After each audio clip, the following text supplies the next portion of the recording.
3, 2, 1. Pancakes. I am Adam from Your Movie Sucks. This is Sardonicast. That was a quote from, I don't know, Borderlands. I'm Alex from IHE, and we had a similar idea, but check this out. Okay. Until this mess happened? What's up, man? You want some pancakes? I'm getting too old for this shit. Can we just skip to, I don't know, whatever this is? Bounty hunter, not babysitter. God, I hate this planet. We're gonna need some wheels. Can you grab my badonkadonk? 60% urine, 40% fecal matter. Who knew electricity evoked defecation? The dude's got major issues. Was it the poopy-mouthed ass faces? I can move stuff with my mind, y'all. There you go, nice funny comedy. You just got like a whole collage of the claptrap quotes. Jack Black, claptrap. There were a couple other characters in there. I just assumed they were all claptrap. Because those are the only ones I remembered. Most of them are, to be fair. All right. Yeah. Who said the pancakes one? That was Tiny Tina, I think. Oh, played by Kevin Hart. Who I actually thought was more annoying than Claptrap, but we'll get into that, I'm sure. Same. We watched a horror movie, what I think is a great horror movie. I saw this at TIFF and was excited and surprised to see that it was releasing so quickly after TIFF. Usually, I don't know, there's like a few films at TIFF where they're just trying to promote it like a bit before the release. Yeah. But I think I saw it in the right environment. It was the opening Midnight Madness film, and I stayed up for it, and it was totally worth it, even though it's 2 hours and 21-minute runtime. It's called The Substance, and it flew by. I thought it was incredible. I thought it was awesome, and I'm glad other people are talking about it. Yeah, I had a great time with this. I wasn't quite sure what to expect. It's a filmmaker I wasn't familiar with. Only one other feature, I think, called Revenge, which I checked out before recording today, actually. Just to have some reference there. Yeah, I was really surprised by how it sounds like The Blob or something, taking some kind of corny, goofy horror concept, but just adding layer on layer on layer, and you know, so much like commentary and creativity and energy. It was quite a fun surprise. I will disagree on some points that you brought up, I guess, as far as the flow of it, the pace of it. I had such a unique experience with this because I was in love with that first act. The concept is really fun. It's so visually striking. The use of the colors, it's got like a really confident identity to it, and the substance, like going back to like that core concept of it, just the way it's kind of, I want to say like the branding of the substance itself, just the way it's presented and the kind of the layers of mystery of like how's she getting this strange mystery goo that can do all this strange stuff to her and build up into this really warped kind of like satirical comedy horror by the end. I just was not anticipating like the levels it was going to go, and towards the end of that second act I was kind of like, it was dipping slightly for me just as far as like, where is this going? How are you going to like top this off? Because it is 2 hours, 20 minutes, as you said, and almost exactly as I had that thought, it escalates into a third act so wild. So like, you're like putting the foot right down on the gas. You're going there. Yeah. And you're like fully exploring this. And that's one of the strongest endings to a film I've seen in a while, actually. And it pulled it up almost like a full couple star ratings for me with that payoff, with I don't know, just I'm trying to avoid spoilers here, but like the beginning and end, like returning to itself, and just the underlying commentary of what it's doing, what it's saying. It's doing a lot, saying a lot. And you found, that 2 hour, 20 minutes, even though it was late at night for you when you watched it, it flew by. Yeah, it was a midnight screening, and also they did like they did a whole like pre-show thing. Well, Peter Kaplowski, the programmer of Midnight Madness, came out and in like this cheesy pink 90s like workout home videotape gear, and just did like a whole fucking dance to pump up the jams. Just like, are you ready? It was like such a great vibe and energy. They were actually handing out like trinkets in the line too, of like, I have like a sweatband. I think it says pump it up or something. It's like a pink sweatband. Yeah, yeah, and there was a Q&A and everything. Director was there, actors. Yeah, it was a great vibe. It was a great crowd, as usual with TIFF and Midnight Madness. And it's the type of movie that I think it is great to see it in a crowd, because it's a very reaction heavy type film. Like, it's pretty ridiculous. It's pretty out there and shocking at many points. Totally maximalist, over the top. Did you have an audience in your theater? It was an okay audience. Mm-hmm.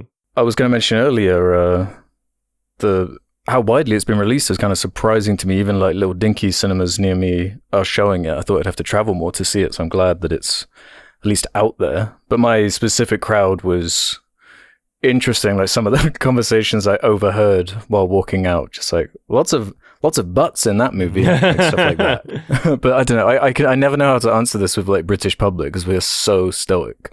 Like, the craziest thing will be happening on screen. Everyone's just in like complete silence. That is funny. But yeah, got a good reaction out of me. Like, leaning into the more like humorous side, the satirical side, and just the framing almost like in a Birdman kind of way of like the fame and aging out of a superstar that's no longer that way, and casting an actor that's in sort of a similar reminiscent position as the character, and then this antagonist protagonist being the same person kind of role thanks to the substance, and just exploring the idea of age, and especially how it applies to women. I remember bringing up in the Barbie movie review how I liked that scene with the older lady on the bench, and it was like them nodding at this overall theme of this movie in the same kind of way, but explored to me in a much more like creative, and I don't know, it's dark, it's brutal, it's clever in how it makes it's so overtly sexual to a degree where it's kind of grotesque, like just as grotesque as the body horror at certain points. It's like a really clever satirical spin on it. And LA as well, I noticed that with the Revenge, there's a lot of like anti-LA, just a great location or place to mock or set in just to make satire around, like GTA does the same thing. It's just so easy to use that as a over-the-top, like, maximalist setting for this kind of thing. Yeah, it is very over-the-top. And I find it funny. I've seen some people criticize, I guess we're not going to spoil the ending yet, but I've seen some people criticize where it goes and say things like, it lost its my ability to believe what was happening because it became too unrealistic. I'm like, I don't know. Like, really? I think it's been satirical the entire time. Like, from the first 5 minutes, you can tell it's pretty, like, satirical. Oh, yeah. In my opinion. Oh, definitely. Because that was more my minor issue with her previous movie that I finished today, Revenge, where it's similarly, like, stylish, well-made, but it doesn't do as good of a job as the substance of creating its own world that's kind of believable. And there was never a moment where I was like, well, how do the mechanics of this work? It's more like, it seems very self-aware of what it is. And I mean, just look at Dennis Quaid's like performance and whatnot. Yeah.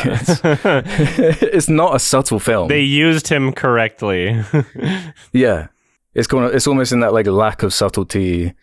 It's so overt and like over the top. It really works. That it doesn't go into that like Paul Verhoeven problem that you can go into where it's too much. It's almost like too slimy, or that there's the only point seems to be the craziness to it or the shock value of it, where it feels like, no, anything that's shocking here normally has some payback that it comes down to, or it's pointing at some kind of theme or idea that's interesting. It didn't really bother me in that sense, outside of the three main characters, be it Demi Moore, Margaret Qualley, as the same side of each other, and Dennis Quaid, I thought were all perfect. Yeah. Some of the side characters and that cartoonishness didn't quite work for me. Oh, yeah? Because I just didn't think there were performers quite on the same level as them. I don't know. It's a delicate thing for me with the crazy cartoonish, over-the-top way of presenting.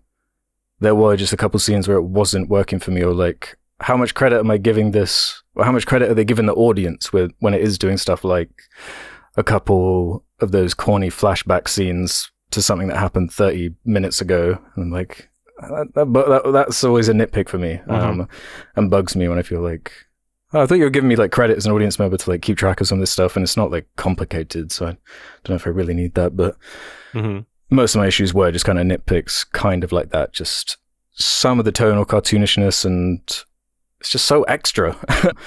And obviously, when you're playing with that kind of excess, there might be moments here or there where it's like, I could have done with that there, or that edit there didn't quite work for me. But most of the time, it does. Like I always love talking about really strong opening shots that kind of establish the tone or look or feel of a movie. And I feel like that shot of the egg at the beginning, like, it's so good, brilliant, expressive without using a single word. That's filmmaking. Yeah. Loads of great stuff like that. There's so much energy and creativity and like just a varied selection of like ways of presenting the story. Like there's a really great time lapse at the beginning that gets returned to at the end. It's just all this unexpected hidden payoffs and creativity. It's got a vision, for sure. Like it knows exactly what it wants to be, and it does things in its own way, in a creative and unique way, while still being filled with like homage. Like this, it's so very inspired by like Cronenberg, by Videodrome, and Peter Jackson, early horror, by Sam Raimi. There's so many inspirations to be found in this film, and yet it still manages to be its own thing, and it also manages to be better than a lot of what it's inspired by, kind of in the same realm as like, Shaun of the Dead or Hot Fuzz kind of thing, where it's like you're taking something, it's almost like a parody of like a Black Mirror episode, but it's better than a Black Mirror episode. So to describe it that way is almost kind of like selling it short, and it's still just managing to be its own unique thing, which I think is really cool. Even though it wears its inspirations on its sleeves, it never feels like it's just, oh, this is being derivative of that, and I wish I was watching that. It's like, oh, cool, this is reminding me of that, and I love what you're doing with it. Is kind of how it's like, this is reminding me of that, and we're actually improving on concepts or ideas here. Like you mentioned Peter Jackson, and I wasn't expecting to be thinking about like Brain Dead or any number of his kind of exploitative horror films, but I was so happy to be there. But it felt like, I don't know, not to put down Brain Dead in any way, but the intent or purpose, or at least through line of what this film is saying, seems like so much more biting. As much as I love and enjoy the kind of over-the-top nature of a Brain Dead and where it goes and the humor of that, there was a little extra backbone to this. It felt like something unique pushing it, just how far it's willing to go with the concepts and how great it looks too. I mean, every technical element, like down to that crunchy sound design, the use of colors, the costuming, the practical effects mixed with the CG, it's really masterfully done. I couldn't really find a good budget for it, but Revenge was fairly low. Wiki says that it's 17.5 million. Yeah, that's great. Which is a good chunk, and I can see why Mubi has so much faith in this, and I'm glad they took this risk, because I don't know how many so they're distributing it, and I don't know exactly who funded it. I guess they have a couple of production companies here, but Mubi clearly believes in this enough to be distributing it properly, which I love. As we've seen before, other smaller distributors like A24, like Neon, have really found their stride and had their hits in pushing really out there crazy horror movies. And I'm hoping that this is the case for Mubi too, where enough people see this and there's enough word of mouth. Like, even if this doesn't, it's not opening at number one, but I think that this is the type of thing that enough people will be saying to go see it. And I've been seeing this conversation online, that I think word of mouth will help give it some longevity, especially, as we're entering October, the spooky month. Definitely. It's got cult classic written all over it. Yeah. It's going to have that cult audience for sure. Mm-hmm. Yeah, it's really funny to actually be able to use Dennis Quaid properly, because most of the time he sucks. And as soon as I saw him in this movie, and these like extreme, almost like Terry Gilliam angles, where every single shot he's like looking as disgusting as possible, I was reminded of like like when he's eating shrimp, it's like the tomato scene in Lord of the Rings. Like, exactly. Wow, that's like the most disgusting part of the movie, even. And that shot of him just like pissing in the urinal. It's the most uncomfortable. It's like this awkward angle of his face. It's quite a long shot. It achieves quite a lot. Yeah. It's just loads of really clever stuff like that. He's always just so fucking using sweaty space well. Gross. Yeah. with his like outfits and those boots. He's like cringeworthy, but in the best of ways, with that gruff voice and everything. It's just a symbol of everything that's, wrong with this world this character's trapped in. Yeah. It's really cool to have a movie that is this explicit and crazy, but also has a point and also has substance to what it's saying. Oh, God. I was trying to think of another word, but then I went for it. And I think that this might be, I don't know, like there's a real question in my mind as to whether or not the Oscars are going to acknowledge this film, because traditionally they don't. There's no way. For horror movies, but it's a feminist horror movie and it's kind of art housey.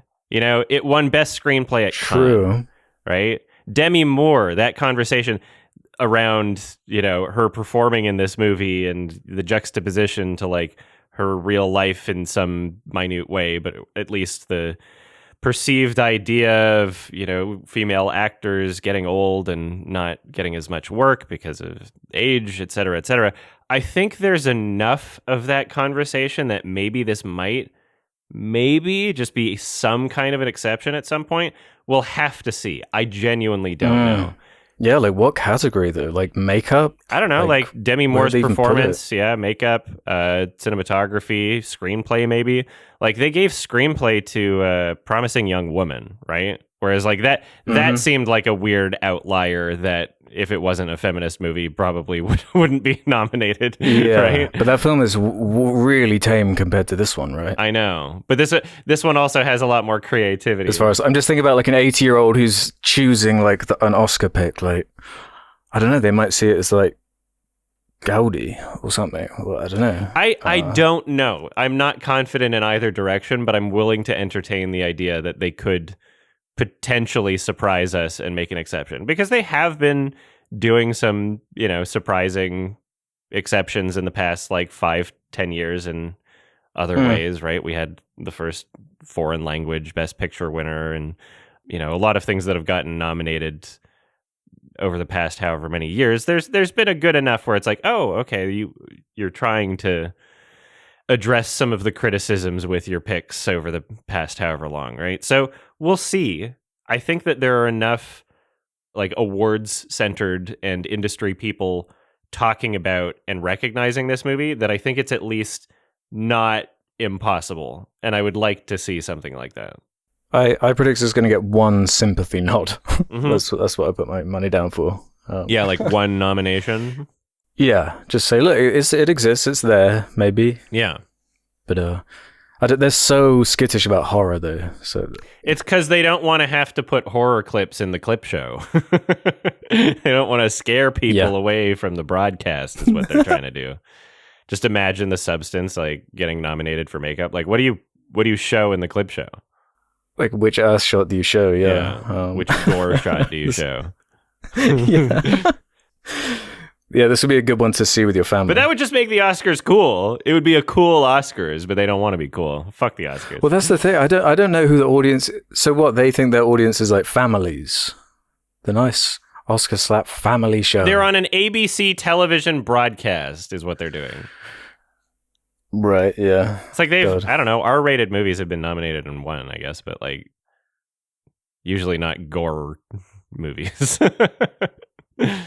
Usually not something this crazy. Yeah, I don't get the thought process. To me, it's I don't know. Horror is one of the more expressive, interesting genres to me. Yes. It's like all over the place. As far as you get something like this, it really pushes these psychological concepts. You can have these miserable, bad endings, and general audiences are okay with it. It's true. I don't know. It's one of the most interesting genres to me. I wish it had its own. It deserves its own category, and this is definitely a Oscar-worthy movie, even if. You're taking commentary or story aside, just how it's put together. It is so impressively made. Yeah, the craftsmanship. Yeah, exactly. And even if it is just for, I'm sorry, I'm just dancing around the spoiler. Let's aspect, spoil it. Everybody fucking see this movie. It's in theaters right now. It's got a pretty wide release. You should be able to see it. We're going to spoil it. Yeah, now. Surprisingly so. Definitely go and see it. Yeah. But I'm talking about like Brain Dead and all these random Videodrome, these random horror movies. Well, I was more expecting to, be reminded of a Videodrome with body horror like that. But the thing, right? Or inside stuff like that. Where this goes in the last act with the substance having these rules, which are fun and goofy and cartoonish in and of themselves, but the character building up these rules and learning the rules of the substance, now to swap the old body with the young body, and eventually getting to the point where she breaks the rules and then has to be punished. And the punishment winds up being a mutated blob form in this incredible amalgamation of puppetry and CG and just amazingly put together special effects for this horrifying, creepy Resident Evil eyes everywhere, faces protruding out of a big blob creature. It's so cool and creative and unexpected. I love Demi Moore's face on the side of it. Like that expression, because like it's satirical and funny, but it's also creepy. It's really kind of fucked up and dark. It is creepy. It's great because there is there's a deep sadness and like self-loathing for that main character that's really unfortunate to watch, and it is she's literally enemies with herself, right? Like that's it's about self-harm and self-hatred, which is cool. Like it's cool to explore that with a horror concept and then have it work narratively. Yeah, and what a great like type of character to base it around. Like an older woman who was a star, like in the 80s, like the incorporating that, you know, the LA side of it, and how the value of stars like that they're like disposable once they hit a certain age, and it's like a gross cycle. And then it's like, how do you psychologically deal with that when it's like your whole career has been built on an image of you from decades ago? And there is like something sad and depressing about it in like a Birdman way, but it's like a completely different angle here, because obviously the innately like sexual nature of it, what it's saying about the sexuality, and it's like, well, so we got no value now. The sexuality, like marketable side of that is gone, and her being like haunted by these billboards of her younger self that is, you know, having a great career, and the selfishness of each side of the character, but then also the understanding as an audience member of like why they are doing this. This world they're in is horrifying, and sure, it's a hyper reality. It is exaggerated, and it is, you know, silly rules for a movie, but it is, I don't know, it's just making a great point with the way it's presenting it, because it makes it so fun and warped and entertaining. Yeah, it's just it's so useful to explore. There's so much to get out of it, you know, both meaning wise and fun, crazy wise. Like, and they did. I love that it goes on for 2 hours and 20 minutes. Like, not only do I not feel the runtime, but it's like, I'm so happy that they just kept going and didn't end it and make this like tiny kind of, you know, small concept movie where you just think about the things. Yeah, it goes and that's big. it. I love that I love that it took the risk. I love that it took the initiative. It took the concept to its logical extreme. You know, I keep feeling like I'm bringing up this new Alien movie in every fucking episode. But you know, you're the only one that would. It was like the same thing. But structurally, there was a kind of similar thing going on where it's like an escalating creature, and it's setting up, oh, it could go there if these rules are crossed. And then you get there, and it's like, what? But not really for me. It was like the inverse for me, where it's like a deflation, whereas this was like, oh yeah, you've just made this movie for me. You've gone to the places I only dreamed you would go. And then you're going beyond that. Yeah, awesome movie. Everybody should check it out. It's super well made in like every way. I thought the score was great too. Reminds me of so many other things and still feels like its own thing. Still feels great. At points I was reminded of like Juliette Ducournau. At points I was reminded of Requiem for a Dream. You know, at points I was reminded of Sam Raimi and obviously Cronenberg. It's like the best Cronenberg movie that Cronenberg never made.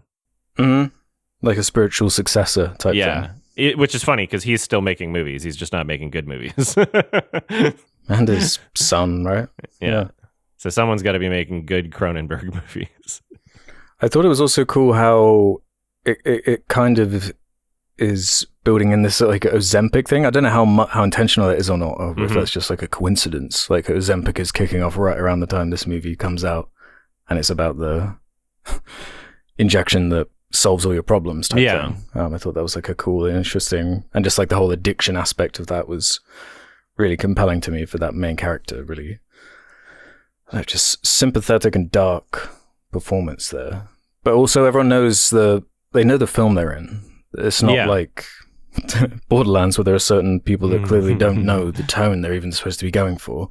It's like, yeah, everyone's in on the same concept. They're being vulnerable. It's like a lot of nudity and craziness that's going on, and I don't know, it's just really works well in this packaging. Yes. Great movie. I'm giving it a 9 out of 10. I fucking loved it. I thought it was awesome. I thought it was amazing as well. Slightly lower than you, I'd give it a 4-star or an 8 out of 10. Sexist. Some of that, well, yeah. I could just leave it at that. That's the reason. That's the reason why. No, yeah, it's if you enjoy any of these extreme horror concepts and, you know, taking what sounds like a campy B-movie body horror thing and elevating it to this crazy over-the-top level, go check it out where you can on the biggest screen possible. Yeah, see it with a crowd. Get Out won best screenplay. You know, that was a horror movie with a point. I see.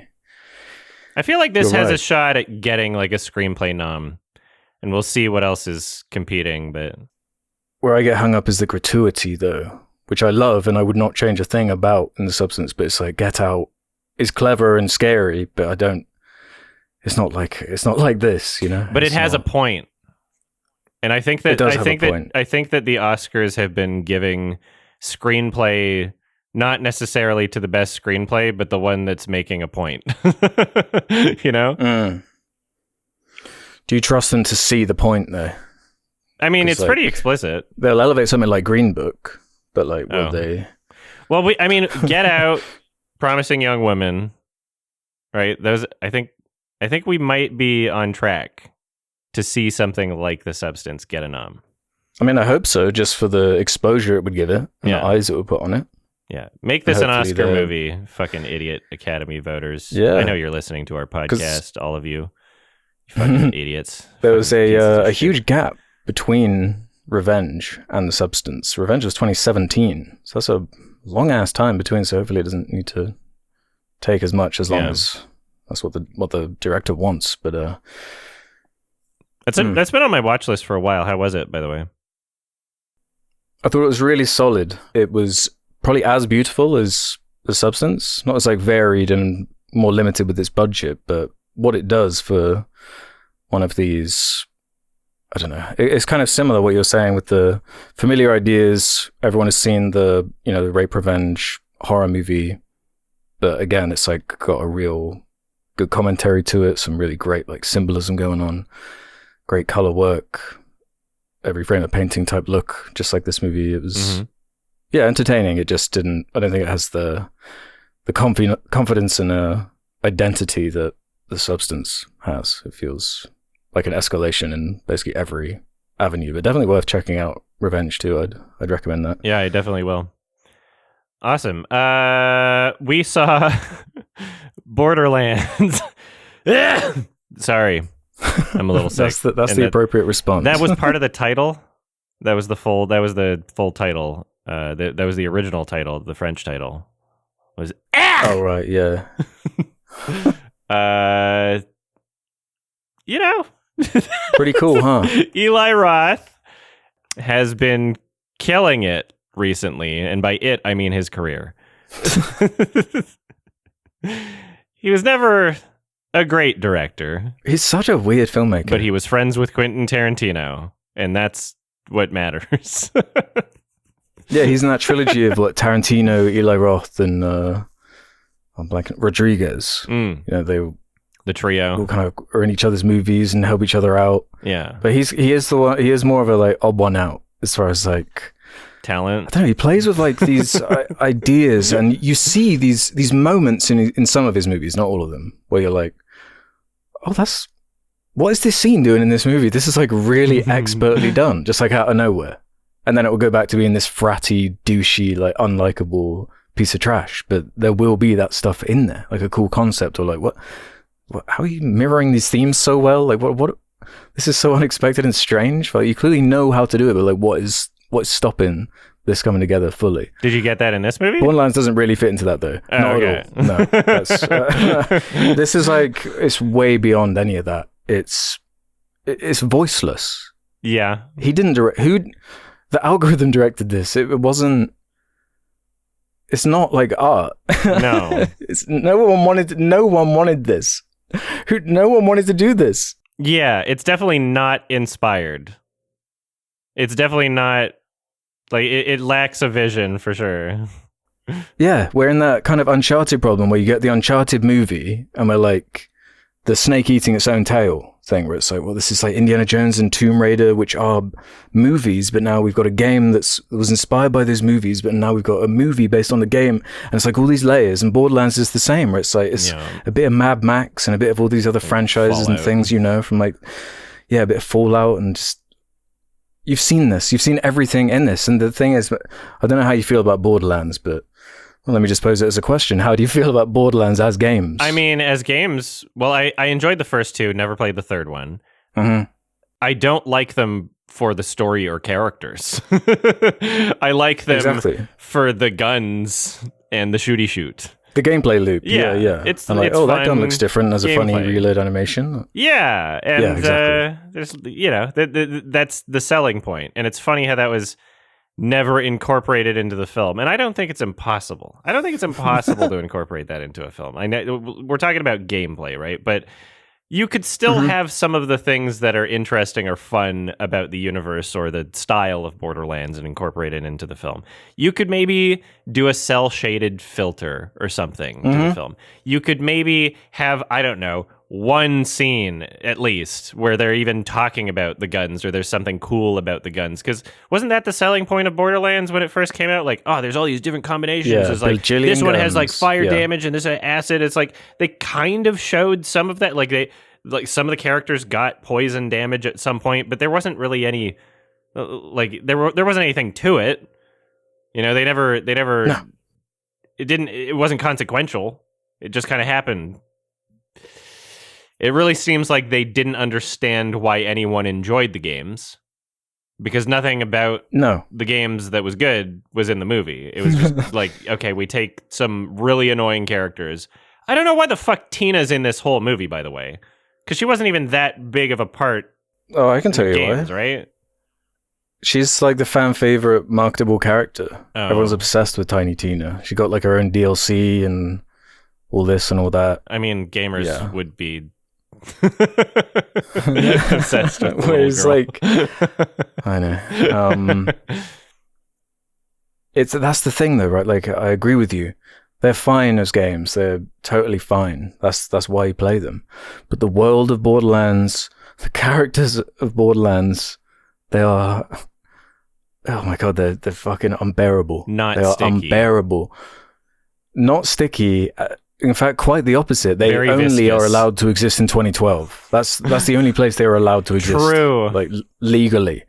You know, this felt like, oh my god, I haven't heard this shit. This phrasing, badonkadonk and stuff. It's like, oh my god, I'm going back to like Ray William Johnson and all this 2012 bullshit.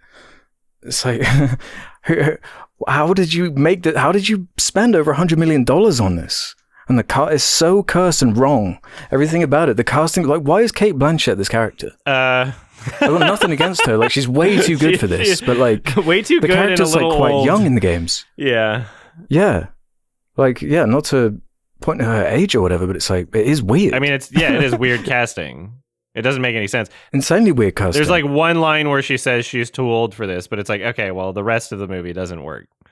It doesn't, like, you can't just forgive it with that one line. Yeah, and that's like one of the worst lines ever. That's the joke. Like you bring that line up to make fun of movies lines. I'm getting too old for this. You know, it's like, but every line in the movie is like that. It's that snarky 2012. Man, I haven't seen like these like poop jokes and butt jokes like this, and these fart jokes on like this level. It is just like being pulled back 10 years. It's like a time machine, and it's like the claptrap. Let me try that again. The claptrap character was annoying in 2012. How did they make Claptrap more annoying? Jack Black. How did they do that? Jack Black is how they did it. No, but he's the gamer dude. Everyone loved him as Bowser. He's the gamer guy. Yeah, well, it's like in this movie, he's not even doing the Jack Black voice. He's trying to do a different voice, and it's inconsistent the entire time. He's trying to sound like Claptrap. And then it seemed like a lot of his dialogue was just them going like, okay, you ad-lib for a bit, and then they expected that to work. Like, I swear half of his dialogue wasn't scripted. He was just kind of fucking, shit like him saying, like, I'm driving a car. I'm driving. I'm so good at driving. I'm a robot driving. Like, you're just ad-libbing. You're just ad-libbing. They're like, hey, Jack Black, do you want to just pretend you're being a robot driving the car right now? I'm a robot driving the car. Like, it's fucking Rick and Morty shit. Like, somehow worse. Like, oh, yeah, God. The only thing that's good, there's one good character in all of Borderlands, that being Handsome Jack from Borderlands 2. Mm-hmm. And even then, I don't even know how that holds up. He was the villain, right? He was like the main villain. Yeah. And I thought maybe they'd pull him up for the villain of this movie. No, I don't know who this guy was, but his performance. He's bad, and he's up against Kevin Hart. You know, what's that guy? Like I'm the gun guy of the company. If this video game structure is not interesting like this. It's like, hey, I make the shields for this world. Remember that in the games? Look, there's a little thing, a machine you can buy things from. Remember that in the games? It's like, well, every single scene and everything in this is just a reference to a game. Like, oh, this is written in like a string of, hey, remember this character from the game? Hey, look, it's Dutch from Red Dead, and he's playing that character from Borderlands 1. Remember that? Wow, dude. Exactly, yeah. It's like, this is everything that's wrong with this type of filmmaking. And I'm glad it hasn't worked out this time. I think it's actually one of the biggest bombs of all time now, with how much was spent on it to how much is made. So I'm glad people didn't go out to see this, unlike Uncharted or whatever, even though I don't see much in it, to be honest, as far as like artistic value to a big film project. But like, do you know how much Jack Black was paid for this? Do you? Because I don't. I do. I do. I looked up because I was so like upset by his performance in this movie, and just picturing let me think, 30 minutes maybe, 1 hour tops, like for his added skill that he's sprinkled onto this movie. For that 1 hour? What do you think that's worth? Was it 10 million? Not quite, but we're talking reportedly $4 million for that. That's still crazy. That voice acting. That I'm like speechless. And it sounds worse than if they just got the original actor also. Yeah, and he would not have cost $4 million. There's no way. And it's not like anyone saw the movie because he was in it, because no one saw the movie. No. So just have a better voice actor. And like the way they integrated that character, because he's obviously fully CG in every single shot he's in. He never like feels like he's in the environment in any way. No. He's almost like in a vacuum there just for the audience because they expect him to be there. Like the characters in the scene barely interact with him, and he's kind of like, oh, I'm just the punchline of a scene. I'll do a poop on the floor, or make a crude joke or something. It's effortlessly unfunny. It's like not even a challenge not laughing. Oh yeah. Like that I laughed a couple times, but just at the movie. Yeah, same. At things that were like, oh my God, I can't believe you're doing this. And it's like the money went into two things only. And that's the weirdly high profile cast. And just like the big CG establishing shots and slides and explosions and just like, oh, it's like glossy CG that's like weightless and gooey, and I don't know. It looks like it was all done in post, and like no rules to anything. Nothing matters. Like it's a video game that has strong rules, but in a movie setting, there's like no way they spin that to make it fun or whatever. It's like this super generic heist kind of movie. Oh but yeah, like, what are they there's no hook to it at all, and it's funny because the action sucks so bad that oh my God, even if the action weren't so infrequent and few and far between, which it is, like the action sucks so bad that by the end of any action scene, it's like it didn't happen, and you're just back to exposition, and it's like, oh, okay, wow, an hour through the movie, and all I really feel that's happened has been exposition, even though there's technically been 2 or 3 action scenes, but they're just so bad that you don't absorb any of it. Like he sucks at directing action. Like Eli Roth sucks at directing action. Holy shit. He's so bad and at you're it. saying this about the action scenes, but that's all this film has as well. Like, that's all it has. And they're awful. Pretends they're to be like cool. unbearably bad. But I was laughing. One of the laughs I did get was going back to Kevin Hart. His he has no clue what Borderlands even is. No. I'm telling you. The way he's playing it, he's acting as if like, yeah, I'm the cool like soldier guy. You know, I'm like the army man. This isn't like a comedy framing at all. This is, no, I'm serious army guy, and I'm the savior, and I'm, what do you mean, Tina? No, I'm going to help you, Tina. It's like so fucking bad. He's so embarrassing in this movie, and like his action scenes where he's like doing the gun poses and firing his weapon that I'm sure is in the game. Oh my God, is it lame? It's so insanely lame. In an interview with Empire magazine, Cate Blanchett explains why she took this role. She says, "The crazy asks are usually the things I gravitate towards, the things I could never conceive of. I think there also may have been a little COVID madness. I was spending a lot of time in the garden, using a chainsaw a little too freely. My husband said, this film could save your life." To get prepared, she delved headfirst into the Borderlands games. She said, "My thumbs can barely control a phone, but I bought a PS5 and we played together. I wanted to know the limits of the game and what fans loved about the character. I got really absorbed in that whole world, the cosplayers, the YouTube makeup tutorials." That's fun. Do you believe it? Yeah, because this film's been in production for a while. I think that she got COVID crazy and then just accepted the role for whatever she could do, just to be like, oh, I guess I get to work on something. But I mean, do you believe that Cate Blanchett has played and finished Borderlands and Borderlands 2? Sure, why not? And Borderlands 3. She's crazy. I don't know, man. Why not? She's taking the role. I guess.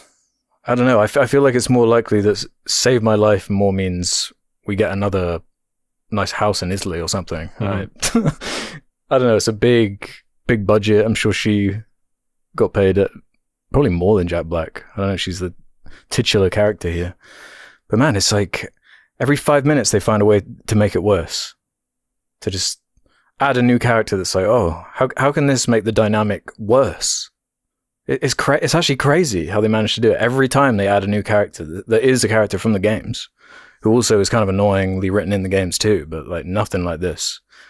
And I wrote down in my notes like it doesn't look like a movie, it looks more like cosplay, but that's an insult to cosplay. I've seen much better Borderlands cosplay online. Oh yeah. Like it's so lazy and insulting to its audience. The like psychos look no lame. one gave a fuck about this. The psychos They look so are bad. like not intimidating. They literally just look like fucking Walmart costumes. Yeah, exactly. And the fact we got a Mad Max film this year and how like wonderfully storyboarded and put together the action is in that movie, and just the look of that movie and the style of it and the confidence of it, like this following it is so embarrassing. Very embarrassing. It's so embarrassing. And also, like, I kept thinking throughout the movie, like, it would be beneficial for them to, I don't know, give us any kind of communication about the psychos being, like, powerful in any way. Because in the game, they run up to you, and it's like, oh, this is scary, because they're, like, they're just fucking charging at you, and you're shooting at them, and you got to shoot them before they get to you. If they made it a bit more of, like, a, I don't know, like, horde type thing, or even in the same vein as like World War Z, like how some of the characters moved and ran, then you would then when you see the characters again at some other point in the movie, you'd be like, oh, these are badass characters and I should be threatened by them. But instead, you get to the ending and there's all of these psychos just kind of like looming around as part of the background, just ready and waiting, and it's like, okay, you're implying there's going to be some sort of like an action scene, but there's no stakes to it, and I don't believe that these characters are threatening in any way. They're kind of just standing there like weird henchmen in a very unserious movie. You know what I felt like the movie felt like the entire fucking time? Was like a kid's television show. The entire fucking movie felt like a children's television show. Legit. Yeah, well, you look at like Kevin Hart and his performance or whatever, and it's like you're at work. you're like going through the motions. You're just at work right now. Yeah. Like, that's all this is to you. This is just a paycheck for you. And it's so obvious and so blatant. And the fact they thought that people wouldn't notice while, they're having scenes where, oh, Tiny Tina randomly opens the window because she's so random and crazy. And then, the car is full of piss now. And Kevin Hart's screaming about the piss because they're in Piss Canyon. It's like, oh my God. And then a claptrap, he went poopy. And he went poopy on a floor. It's literally a kids movie, like a television show quality kids movie. It sucks. Like, it's crazy to spend what, $120 million, and then all the effects still look bad. Yeah. Mm-hmm. Like all the effects weightless look bad and thoughtless. Yeah, it's like $100 million worth of effects, but with no intent, with no. It's just like production line. There's no. It just feels like random people putting these shots together and then just stringing them together just because that's the product. That's what we're building this time. Yeah, $115 million. That's sickening because it's like, if you want it to actually be true to the source material, I feel like this is another thing I always say, but it's like a cel-shaded animated movie, that would be a lot. You could do that a lot cheaper than $150 million. Isn't that funny? Like say it's $50 million, which would be cheap for an animated movie, but the whole reason you cel shade something like in the games is normally to cover up a lack of production value. True. That's why they did it in the original Borderlands. So it's like, well, you could apply that kind of philosophy to it, and you could bring up some of the voice actors from the games. You could actually write something. I remember the Telltale game actually being okay as far as like, maybe it's like just the writing that just is unbearable in the base games, and that probably is it. Borderlands 3 is the only game I've ever like muted because I just thought it was so like the Twitch streamer bad guys. It's just so badly written and unfunny and like just of its time, that whole thing. But there's not a single person who's going to watch this movie and be like, oh, I get what people like about Borderlands now. It's going to be the opposite. Like, we'd ever liked anything to do with this. Like, it's so shockingly bad for that kind of stuff. And like, why Eli Roth outside of a paycheck? Like, is this just like another house on the clock in his walls? Like, there's just no passion from anybody. Like, even going back to the Tiny Tina, like, she was giving off the impression that she hasn't played the games or has no clue what that character is like. She was like sleepwalking through it. Everyone was. There's no passion. There's nothing. She sucked. There's nothing. There's not a single good shot. She was so unfunny and annoying. It was bad up until they bring her in, but it nosedives even more once she's in, and she's like fairly important to the plot. And there's like, this is the one that they're like framing it like, yeah, this is the fan favorite, everybody, huh? Yeah, like, you're just waiting for Tina's last word on this one, huh? They thought it was going to be like the Kick-Ass girl, where everybody was like, haha, the girl said fuck or something. But then the movie was PG-13, so you couldn't even have that. Like, this is an R-rated game. Like, this is an M-rated game. It's a mature-rated game. It's supposed to be edgy. It's supposed to be like, I don't know, fun, gory, or like shocking in some ways. Like, that was a part of the humor, right? So if you're trying to capture something in a film, you'd think you might want to capture some of the humor, right? Like, how the fuck are you going to do that with a PG-13 movie? Yeah, it's like millennial humor too. So it's like, what? You're missing your audience almost. Like, why are you targeting it for babies? Yeah. What baby cares about Borderlands? And also just way too late. Way too late. It's such a random pick. Make this movie a decade ago, maybe. Yeah, because even though it has been delayed as long as it has, it was still weird to greenlight it then. Yeah. Out of all the games that exist, out of all the properties that exist, why this one? Because in the credits, like, I think I saw, what's his name, Strauss Zelnick or something, who's like the CEO of Take-Two. So maybe it's one of these like, oh, we got to get the movies in, we got to get our properties onto the big screen, like Sony's doing with Uncharted and all this other shit that's taking everyone's breath away. It's just another one for the video game onslaught. But I don't know. Is it possible to even get like worse than this? Because it ain't gonna stop. We're gonna keep getting these gamer movies. You just gotta find the right gamer movie. More Mario, more like, I don't know, more baby. More baby. Here's some other fun factoids about the film. Cate Blanchett practiced conducting for Tar on the Borderlands set in full Lilith gear.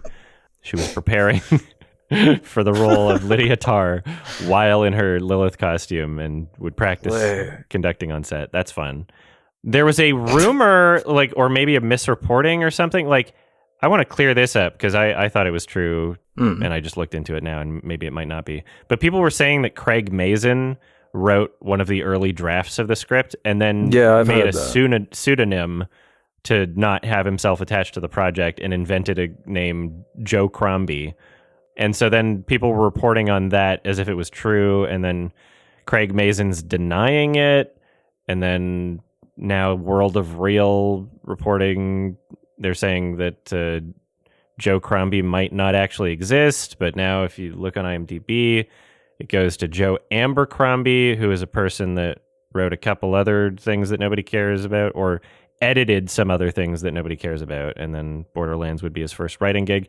Who knows who the fuck Joe Crombie is? It might not be Craig Mazin, but that would be a funny story if it were true. It wouldn't be the first time. I can't remember off the top of my head, but there are some certain pen names that are supposedly we'll just attribute that to this so I don't have to have it on my IMDb or part of my body of work because it's that embarrassing. And I mean, if he was attached to it and removed it, I would not blame him. Even for a second. Why would you want your name attached to this? Exactly. Yeah.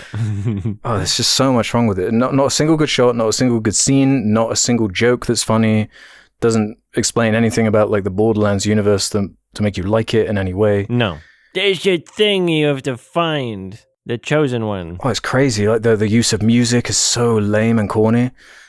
When it gets to when Cate Blanchett's character turns into a angel phoenix thing. Dude, that was so cool. The visual effects on there was so strange. It almost looked like, that Sheen AI videos have at the moment where they kind of look too glossy, too clean, and there's not enough detail. It's just a weird thing in your brain that's looks noticing cheap. that. It does look cheap and just unfinished, and we filmed something on set, but we didn't really know how it was going to really look, and we'll just figure this out later. The whole movie has that vibe. We'll figure this out later. We'll make this work later. For now, this is just a bunch of famous people in really bad cosplay saying just some of the worst dialogue you've heard. Here's a question. Do you think that this is a rare case where Uwe Boll might have done a better job? I would rather see that movie. I think it would be more entertaining. I genuinely think it would be. At least there'd be some dead kids in it. It would be more notable than this movie, that's for sure. Yeah. Give Uwe Boll $100 million.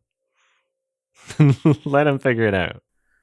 Because, Matt, I was really just baffled by that tone. Trying to balance this, comedy with the serious stuff. They try to be earnest at points in the movie. It's this is... I don't know how you thought you were going to pull this juggling of tones off, because this is just annoying. The fact you're trying to make me care, now, when 3 seconds ago there was a shitting robot and everyone was drenched in piss and butt stallions, and it's just not working. All of it clashes. None of it settles. It's just fuck this film.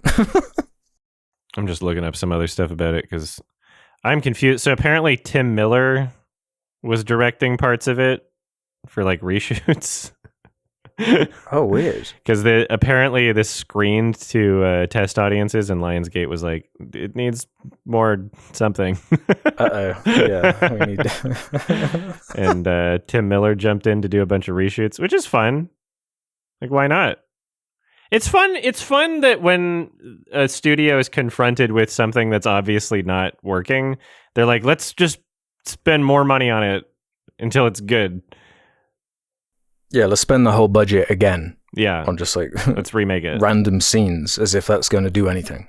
That's what's so annoying about it. It's you don't write this off, but some of the stuff that is written off or cancelled, you'll never see the light of day. But we get the Borderlands movie that went through all, oh my god, all of the barriers that would stop a film getting made. This is the one that was let through.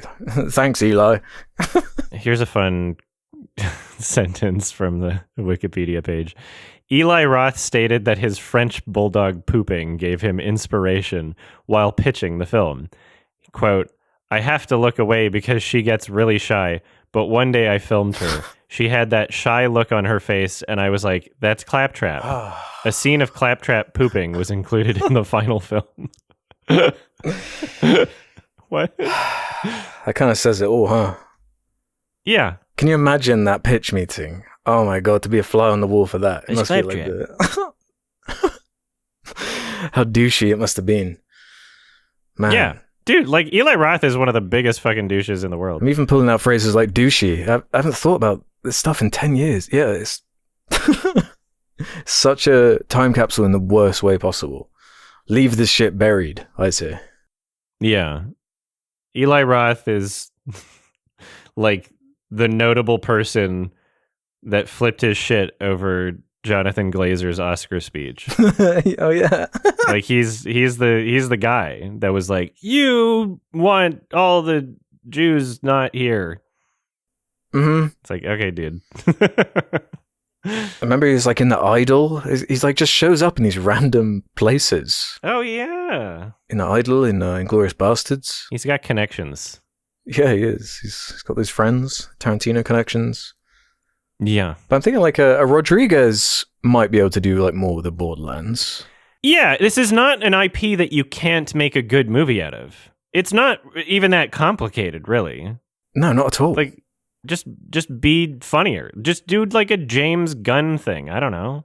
Like if Fallout can be a successful show, then Borderlands can be a successful film. Yeah, although I will say Fallout is way better IP overall than Borderlands. Sure. Yeah. I'm saying it's not impossible.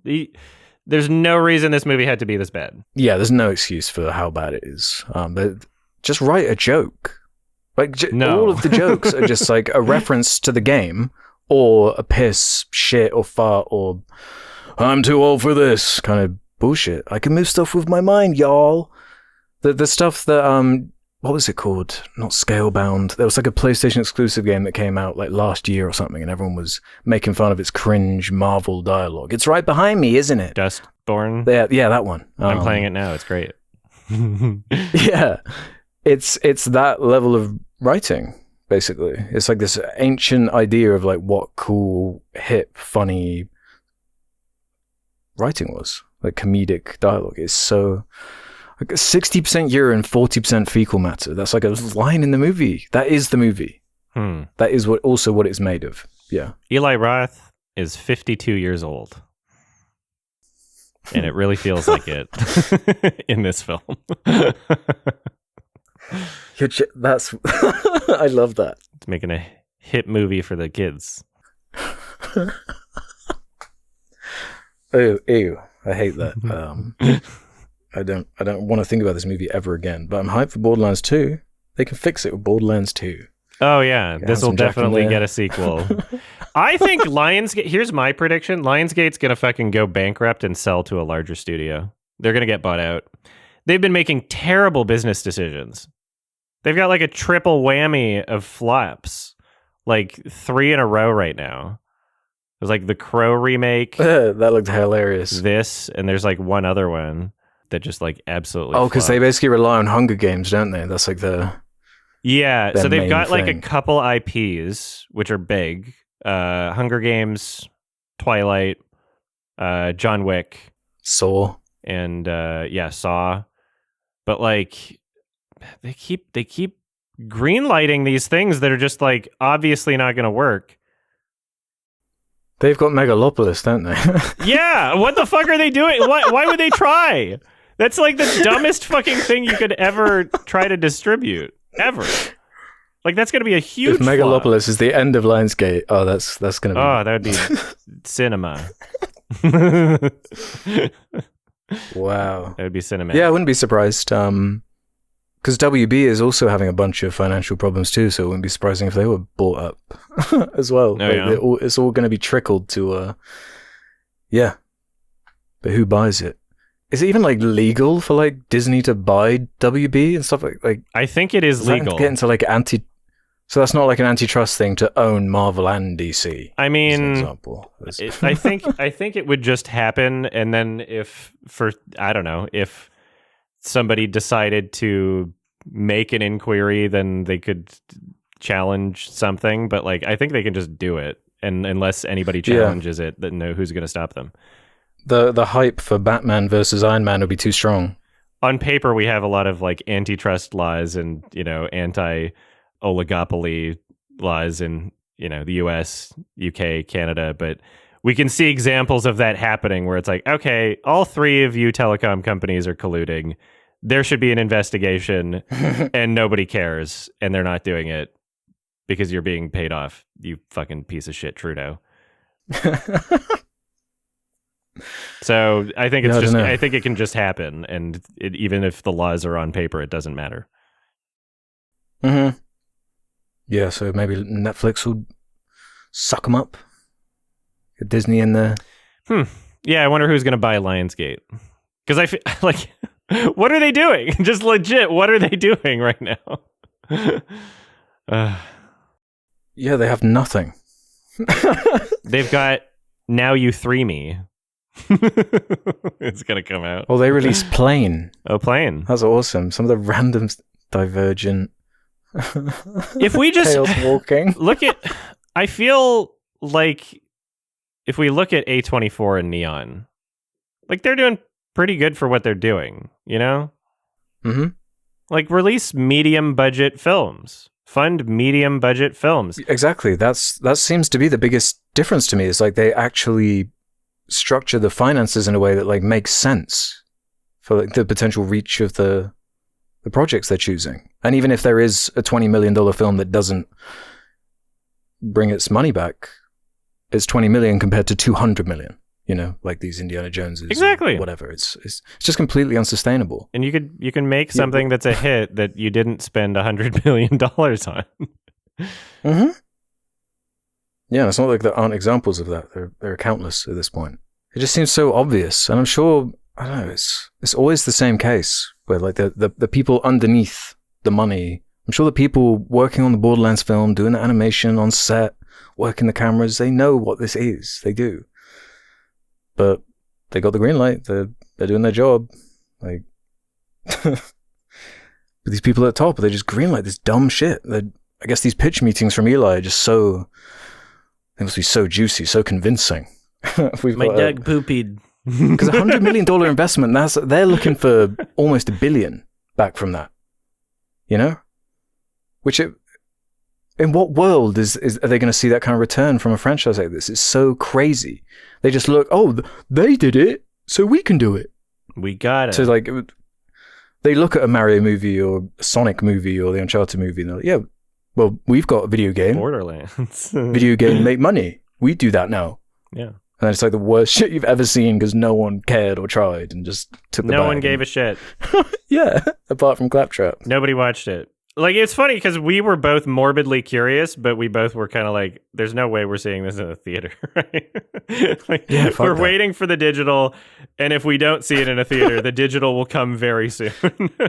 Yeah, because it's not like a Madame Web situation, where it's like, this is so bad it's good in some ways. Whereas there's nothing, not a single thing that's even like ironically funny about Borderlands. I had an all right time riffing on it and just doing that on my watch along stream. So I was expecting a 1 out of 10. And I got like a very low 2 out of 10. Not saying there's anything good about the movie, but I feel like it could have been worse still, I feel like it's not that. Like it's one of the worst movies for sure, but I feel like the you can still go lower. Is how I feel. I don't know. I don't know how you go lower than this as far as like if you picture like a worst case scenario for a Borderlands movie, if you brought that up to me as a concept in 2012, something like this is what I'd picture in 2012. Yeah. So fast forward another 12 years and then imagine that with the added time, with the lack of relevance, with all of it. And just it feels contemptuous towards the audience as far as like how little anyone gave a fuck about the overall package of this, how it barely even resembles the games. it's just insulting to me. This is a half star to me. Like, nice. These guys can suck one for this. It's insulting. Yeah. 2 out of 10 better than Star Wars. All right. We're going to talk about Cabin Fever, which is your recommendation. So we're doing a double Eli episode. Double Eli episode. So yeah, I thought it'd be interesting to do the latest Eli and the oldest Eli. Yeah. I'm glad we did this instead of Hostel. I am too, actually. Yeah, I think it was the right call. Because I was torn on that. Because I think I actually still like Hostel more than Cabin Fever, even though there are things I respect about Cabin Fever. But overall, I don't know. It's all over the place for me. But I recommended 2002's Cabin Fever, as I said, Eli Roth's directorial debut, an hour 33 minutes long, with the guy from Boy Meets World in a kind of classic teens in the woods poisoning the waterhole virus movie. I mean, that's kind of all the setup you need. And it's kind of a half satirical, half fratty Eli Roth attempt at this exploitational horror. And I feel like, as I was saying earlier, there are moments of brilliance where it almost stumbles into, oh wow, we've just kind of tripped into an amazing movie all of a sudden. And then it will stumble out of it. I feel like there are 2 or 3 like amazing scenes in this movie, but almost everything around it is forgettable, and I don't know, it doesn't really ring as like satirical to me, or it's just these basic unlikable characters that I know are supposed to be that way, and they're supposed to be douchey and fratty. That's kind of the point, but I don't know. Even though it's an hour and 33 minutes long, there's still points where it's like dragging, the structures and really strange. But Matt, I can't, right when I was going to say I'm done with this movie, it has this out-of-pocket ending, which is like so audacious that I was like scream laughing because it's just so crazy, the way they put a pin in it. Mm-hmm. So I'm kind of conflicted on how I feel overall about this movie. I think you like it a bit more than me, but I think I do. What's your overall take on Cabin Fever? Yeah. I mean, so I haven't seen Hostel in a while, but I can pretty confidently say that I like this more than Hostel. You know, obviously this movie is not the strongest satire. There's way better like satire horror comedy films that exist. But I don't know, like I think despite its weaknesses, even with those weaknesses existing in the film, like one of them being like, okay, a lot of the acting's terrible. A lot of the character writing is so terrible. bad, yeah. I think that in this film, it's more forgivable than if it were in another film. I feel like it just fits with what this film is doing. Not saying like, oh yeah, it's so expertly, all the pieces just fit together and it's some sort of, you know, intentional choice throughout. But I think it's self-aware enough and the tone is silly enough that things like bad acting and bad character writing, I'm kind of just enjoying the silliness of it. I'm kind of just enjoying the absurdity of it. And it works for me in that sense. Sure, there are slow parts. Sure, there are like terrible, dumb parts that, you know, I don't really connect with. But overall, I'm into what this movie is selling, and yeah, it's a very strong first feature, which, you know, if this was his only film, we'd be saying how promising of a career he has ahead of him and, you know, how much potential he has. Unfortunately, it's his only good film, and it's not that good. He just nosedived from this point forward, and yeah, damn. Like, how many movies of his even exist after this point that don't take themselves that seriously? Because that's one of the problems I have with Hostel. Is it's mostly just a straightforward torture porn, just trying to ride off of the success of Saw, really, and it treats itself like pretty unironically in terms of what horror elements it's going for. Yeah. Whereas Cabin Fever, like, if you're not completely sold on any of the horror elements, it's okay because what's happening is also kind of ridiculous and kind of funny. I hear what you're saying with the shittiness kind of being part of the charm. And I'm with you on some levels. Like when the film ended and I looked up the budget, I was like, okay, for $1.5 million, that's crazy. That's quite impressive, actually. But what you've done here for that low of a budget, respect. It's like the complete inverse of Borderlands, where it's like, where is that money gone? It's like, oh, you've actually done this. You've maximized the value of this, and this looks great for the amount you spent on it. And it kind of excuses some of the shitty acting, and it's like, okay, I get that. I got enough value out of it. We didn't get 100 cabin fevers out of it. Yeah, exactly. So I like that. I always like that first kind of foray, and you can see the scrappiness and the inventiveness that comes from the limitations of putting something like this together. But man, I feel like we've got our Evil Deads, we've got our things from this point. There's just nothing really outside of the handful of scenes that stand out to me that make this worthwhile. I don't know. It's such a weird movie. Like when it came out, 2002. It doesn't seem like that unique or fresh to me, whereas I don't know, it's such an interesting level because the flesh-eating virus thing is kind of grotesque and subdued. It's not the biggest scale movie. It's not like a Substance where it's like forever escalating. It's kind of smaller scale and more, teens in the cabin like vibe.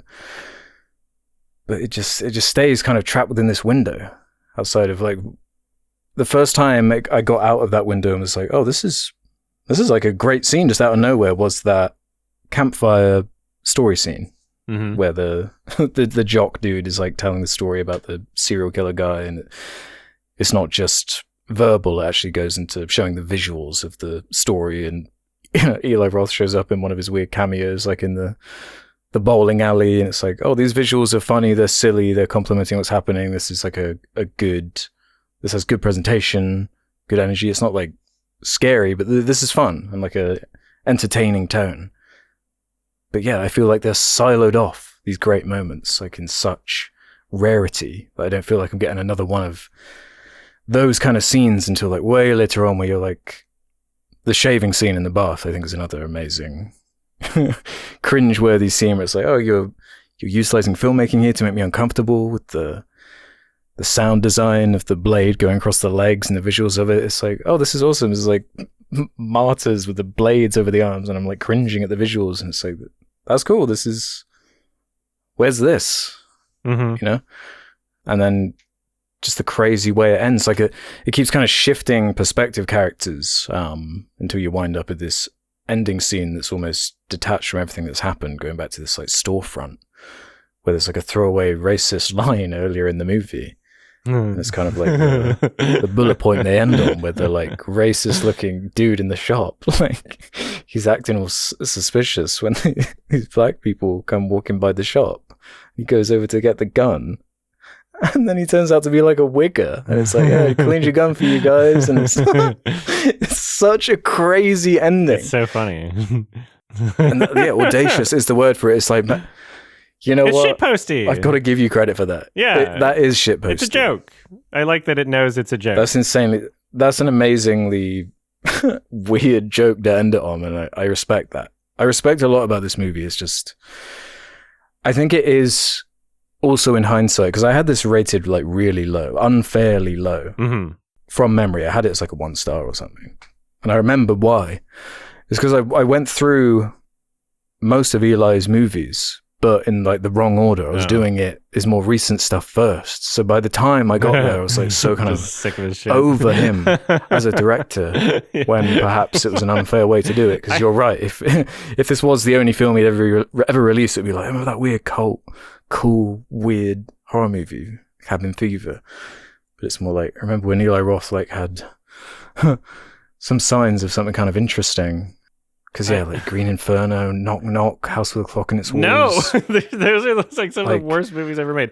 I can think of few... Exactly, yeah. I can think of few more joyless experiences than doing an Eli Roth marathon. What the fuck were you thinking? Like, what do you mean? Why did you do this? It's the way I used to watch most films. Was like I'd find a director I found interesting, or it was just weird or curious to me. Because I really dug Hostel when I first found it. I'd gone through like the Saw movies that were out around the time. I thought the concept was kind of cool of this big mysterious organization that's kind of like killing tourists in sadistic ways. There's something intriguing about that to me. I haven't seen it in a long time, but there's something morbidly curious about that. So then I watched Hostel 2, which he directed. And then, yeah, I don't know why. I honestly can't explain why. Green Inferno going in there. Yeah. Knock Knock is like maybe the worst movie. Like it might be if I had ranked like my worst movies ever made, I think that would be somewhere on the list. That would be on the list is Knock Knock. It's fucking horrendous. So you get no humor from Knock Knock. It's not whether or not I get any humor from it. It's just one of the worst experiences for like overall. It's a fucking weird fan fiction.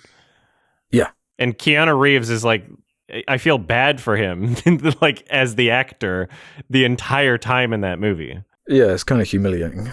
If there's ever any film to show as evidence that Keanu Reeves is not a good actor, that's the one. Like that's the undebatable one. Like if people are saying, "Oh yeah, Keanu Reeves is just great," sometimes he's miscast. You show them that movie, their minds will be changed. I feel bad for Keanu for that movie existing.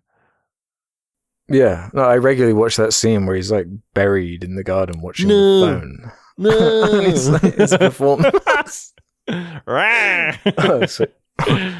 Yeah. Wow.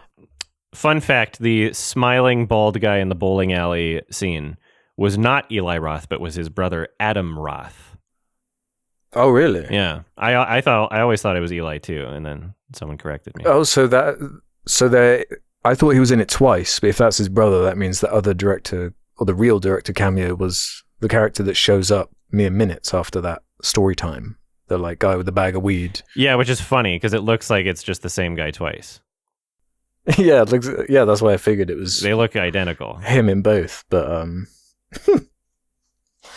I just figured, this is kind of a out there movie. Maybe I don't know. It's the kind of thing Eli would do. Why not? Yeah, why not have a director play two characters? Like, who gives a shit? The movie's a joke anyway, you know? Yeah, which is kind of like, the humor only works half the time for me because the fratty, douchey side of it, it's just like, man, if that was more like clever or subtle or something, I don't know. Maybe this would elevate it, but it seems too tied almost to the campy bad stuff it's parodying. It's like almost too tied down to that. It's not escaping it enough. Yeah. It is for like moments, flashes, sure, but overall it's not. Whereas I feel like the best kind of filmmakers are able to elevate something like that. I feel like that's what, his friends, Tarantino, Rodriguez. Yeah. They're good at doing that. Everyone around him. Something that pulpy or poppy. Yeah. Yeah, exactly. Yeah, it's not like a very deep movie. No. I think it's funny just I don't know, like it's not the type of film where the commentary is explicit, if it's even there, right? Like in terms of being a satirical horror movie, it's like, okay, you're using the existing tropes. You're not really saying much about them, but it's still kind of amusing to just see these terribly written characters that all hate each other, that are just friends for some reason, but none of them like each other, clearly. Like, it's so shitposty and dumb that even if there isn't any kind of like intelligent decision making behind it, it's still funny to me. I like watching a good shitpost dumb piece of shit. Yeah, it's a delicate balance for me where it's like, I appreciate the shitposty stuff, but it's at what level am I supposed to? I don't know. It's kind of that Deadpool problem where it's like, hey, the joke is that the writing's bad in this scene. So does that make it not bad or annoying? Where it's like, yeah, we kind of know how bad and dumb this is, huh? Mm. I mean, if as long as you're going over the top with it, the problem with Deadpool is, in those moments, it's just the only thing that exists is the fourth wall break and wink at the camera, and that's it. Whereas in this, it's like, okay, you're doing some fun gore stuff on a budget. The concepts are fun. Like, and even with the gore and practical effects, like none of it is done incredibly well, but it's the type of concept where it works because of your imagination anyway. You know, like just red marks on the skin, and you know, it's a very simple effect, the leg shaving scene. But you just have the sound effect and your mind fills in the rest, and it doesn't have to be a complicated, you know, expertly made practical effect. It can just work well enough, and your imagination fills in the rest. I think that it's good for what it tries to be in many senses. Mm-hmm. I guess, yeah, it's just what it's trying to be, just isn't like the ceiling is kind of low. Yeah. You know? You know what I liked a lot about the movie was the score.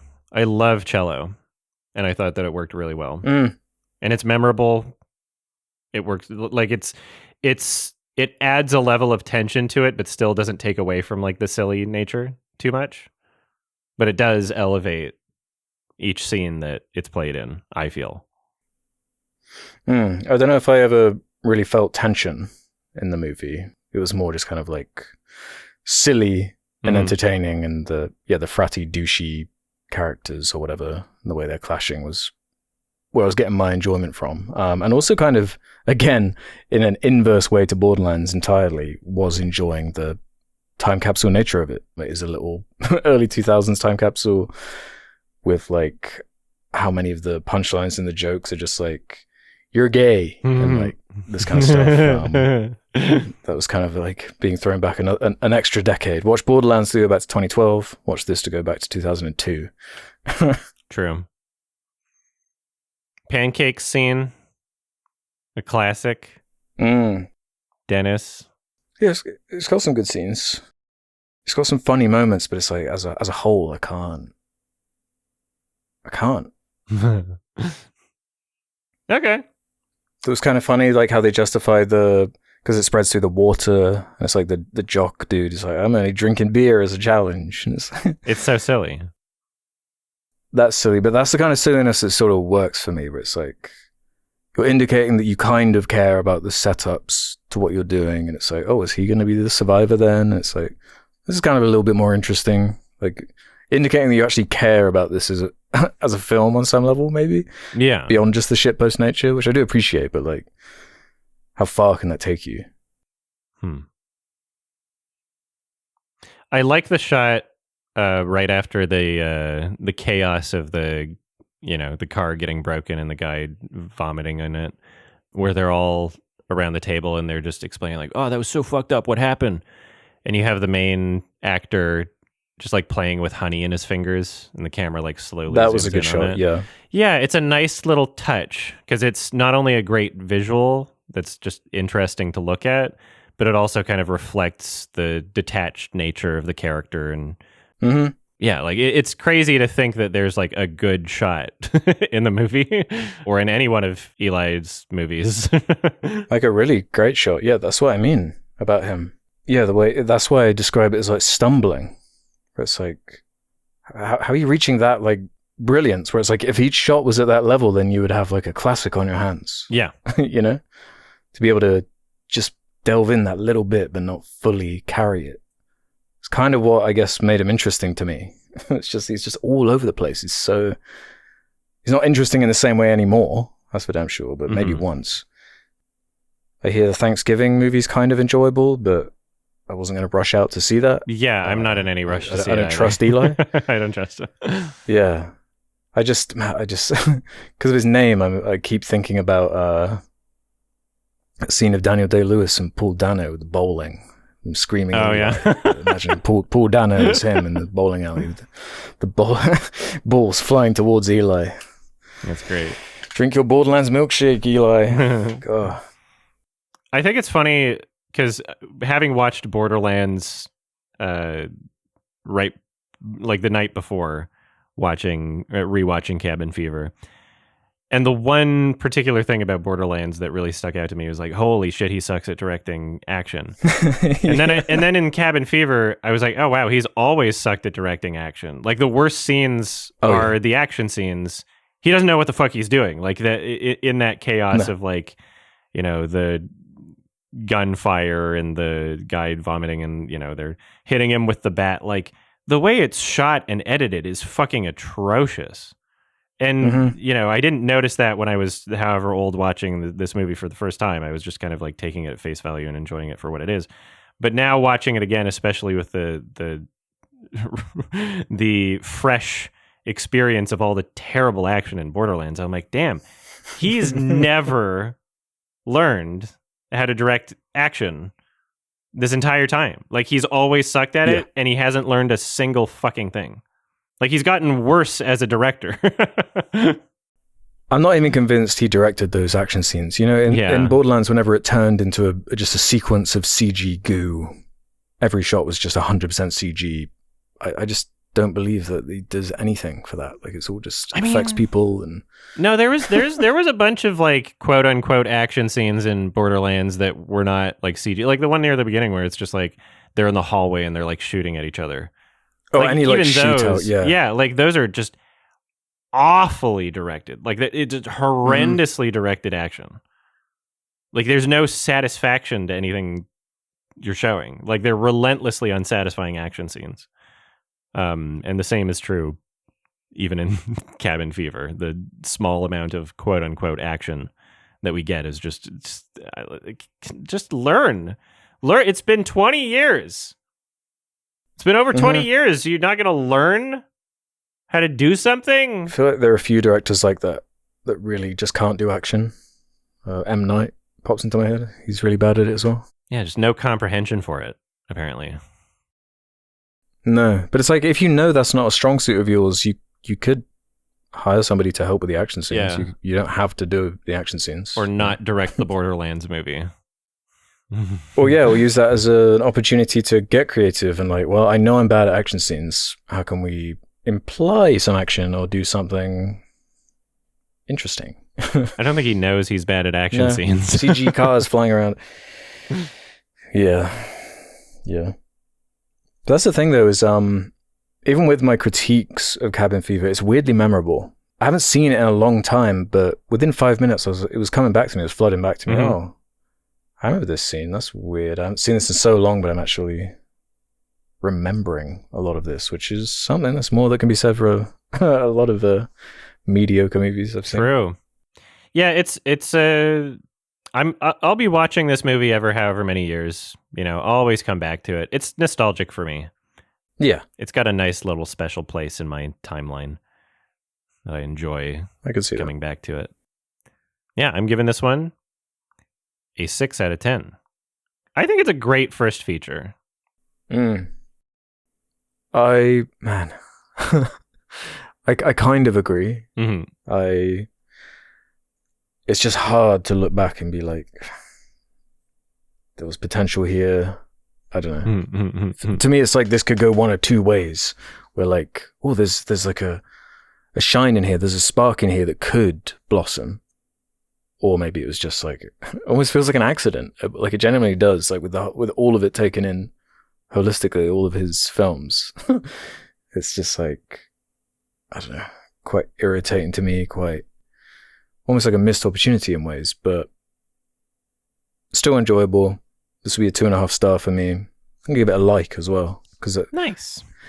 That ending alone, it's like that half star at the end. 'Cause it's the biggest laugh I got. That's one thing I didn't remember somehow. Caught me off guard. It's like, okay, appreciate the audacious nature of that, because that's insane. It feels almost like that was the whole point of the movie. It was like he thought of that joke and was like, right, we got to get there. And there's something kind of hilarious and entertaining to me about that, but yeah, it's a bit of a mess to get there. If only he learned ever. I feel like this is maybe an example of just the power of limitations and what that can do to a project. Definitely. Because this feels like everything that worked about it was probably just because, he had limitations and he was a director that needed to prove himself, and he had his career riding on this, you need to have you got to be something scrappy that works. And you can see that there is like some sense of passion within this movie that just no longer exists in everything he's directed since, almost. Mm-hmm. Yeah, there is a deep sadness to contrasting these two films, where it's like, even though I don't love it overall, it's still a movie, and it's a movie I respect, and there's clearly hard work and dedication put into. Whereas, Borderlands is not that way, and that's what he is now. The worst. All right. Question time. So let's do some questions then from the Sardonicast community. Head over to the suggestion thread over on the subreddit to leave questions for future episodes, just like Butter467 did. With the US election coming up soon, there's been a noticeable increase of conservative movies popping up into theaters. Those include Matt Walsh's Am I Racist?, a new documentary about Trump, a biopic about Ronald Reagan, and so many more. My question is, do you guys think this increase in conservative movies in theaters is a direct result of Sound of Freedom being a surprise hit last year, or do you think this is just a way to trick conservatives to buy tickets to bullshit propaganda in the lead up to the election? It's not new. These things have existed for a long time. Yeah, it doesn't feel new to me. Yeah, there's a billion movies that like will play in the United States but not outside of the United States that are just like clearly tailored for a US audience, right? Like God's Not Dead, like that was a huge hit, right? That had like fucking a billion like sequels and like all these weird religious movies, right? And that Ronald Reagan movie doesn't feel like a response to Sound of Freedom, like the way these productions work. It can be like years that they're working on these things and floating around. It's not a new thing, is it? It just seems like, I don't know, they mentioned the Matt Walsh movie. It feels like in the last 10 years or so, this rise in this style of documentary that's kind of shared a lot online. It tends to be more documentary style than narratives like Sound of Freedom, but that seemed to be more of an exception, the Sound of Freedom explosion last year. Mm-hmm. But yeah, it did. Like, there's things that are going to try and recreate that success that are just not going to. Yeah, of course. But like, was Civil War, as an example, playing into this kind of thing? Or? I mean, kind of. Like, it's definitely opportunistically capitalizing off of the concept of like civil unrest. Yeah, and knowing that an election's coming. Doesn't seem like a new thing. No, yeah, it's not new. Just going to get more and more of it probably with the popularity of the way it's spread online, I guess. Conservatives love Matt Walsh, and I don't know. There appears to be some sort of like production value to the stuff he's doing. So you saw the What Is a Woman documentary? I didn't. I did. I kind of describe it more as like watching an SJW owned compilation than like an actual thoughtful movie or documentary. But it's just, the Daily Wire Productions, they're like a mega company. They make hundreds of millions of dollars, the Daily Wire. So now they're like a big player in, I guess, the entertainment space. They're making films, they're making these documentaries, often with this slant of like, I guess we're making this to try and annoy you. And then you get annoyed because we're trying to annoy you. And then we can say, hey, we've made this awesome point because you're so annoyed, right? And you wouldn't be annoyed if we weren't making this point. It's like, I don't know, there's something disingenuous about it to me. It doesn't seem like the best way to explore the genre of documentary. I don't know. But I haven't seen Am I Racist? Look, I'm tired of politics in movies, but Am I Racist is a masterpiece. But I am tired of politics in my art. Well, yeah, I guess I don't know what we're talking about. I just don't know. Because that is, you're mocking like a quite a common opinion. Yeah. Where, like, I don't know really how to relate to it or how to pass it, because I just don't really think about movies and entertainment in that way. It's like, sure, if you're like apathetic and aren't interested in politics in any way, that doesn't mean that it isn't, right? Or like, it's only good if it's agrees with your worldview. I don't know. Like, I guess I can kind of pivot this into another question on similar lines, which I kind of want to get into, from No Juggernaut 5339, who says, well, the term woke has obviously been hijacked by conservative media and is blatantly overused mainly to criticize diverse casting in media. Are there any movies that you guys would actually consider woke in a way that actively detracts from your viewing experience and what makes a movie actually woke in your eyes? I feel like this kind of goes in tandem with what we're talking about there, where it's like, what are we talking about? What does it mean? Like, it seems like it just means whatever you want it to mean based on what your audience capture is. Woke just means left-leaning is all it means. But there's nothing that's been bad because it's left-leaning. There's been things that are bad because it's insincere, right? So something you can say the Barbie movie is woke, right? But it still works because it doesn't feel completely insincere, right? So something there's tons of examples of, the insincere inclusions in some Disney movies where it's like, okay, there's like a character that like says she's gay for 1 second and then they cut it out for Russia and China. That's insincerity. Mm-hmm. That's the issue with it. It's not the fact that there's a gay character in it. It's the fact that it's insincere, right? So we don't even need to use the word woke to describe what's wrong with it. It's the insincerity. And that's an issue regardless of whether or not something is left-leaning or political. Like, insincerity is bad in any movie. when I don't believe that what they're showing me is coming from a real place, that sucks regardless. That sucks when it's just a bad horror movie with no political implications at all, right? So yeah, that's my similar assessment too. It seems like it's most often used to just describe something that, it's like badly written or sucks, but instead of just saying that, it's like, oh, there's at least one minority in the cast, so I guess it's woke. Like, what does that mean? I don't get what their problem is. Is that gay people exist, people of different races exist. What is the issue with that? Like, I don't get the how to disconnect those things with the way it's used. Because you Google, like earlier, I was like trying to find, okay, what are the movies that are most commonly known as being woke? And it's like Lightyear, because of the kiss. Ghostbusters 2016, which is, it's just a shitty comedy.